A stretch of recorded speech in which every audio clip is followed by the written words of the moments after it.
আসামি আব্দুল্লাহ আল মামুন আমার ক্লায়েন্টকে চোখে, মুখে এবং মাথার পেছনে আঘাত করে এবং পরবর্তীতে তাকে শ্বাসরোধ করে হত্যা করার চেষ্টা করে। তাকে যে এই মারধর করেছে এটা আপনারা সবাই দেখেছেন। এই মারধরের ফলে উনি খুবই অসুস্থ হয়ে পড়েন এবং পরবর্তীতে কুর্মিটোলা জেনারেল হসপিটালে উনি ট্রিটমেন্ট নেন।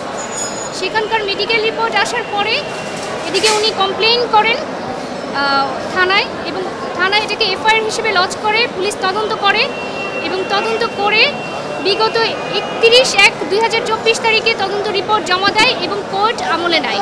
আজকে এই মামলার চার্জ শুনানির দিন ছিল। আসামি তার ডিসচার্জ অ্যাপ্লিকেশনের হিয়ারিং করেছে এবং আমরা বাদী পক্ষে চার্জ শুনানির জন্য বিজ্ঞ আদালতে শুনানি করেছি এবং শুনানিতে আমরা এই ঘটনার প্রাথমিক সত্যতার বিষয়ে উপস্থাপন করেছি। আমাদের প্রাইমা ফেসি কেস এস্টাবলিশ হয়েছে এবং ঘটনার প্রাথমিক সত্যতা পেয়েই কিন্তু এই তদন্তের রিপোর্ট জমা দিয়েছে পুলিশ এবং আমরা এমসিও আদালতকে, বিজ্ঞ আদালতকে দেখিয়েছি। বিজ্ঞ আদালত সব কিছু পর্যালোচনা করে আসামি আব্দুল্লাহ আল মামুনের বিরুদ্ধে দণ্ডবিধি 323, 307 ও 506 ধারা মোতাবেক চার্জ গঠন করেছে।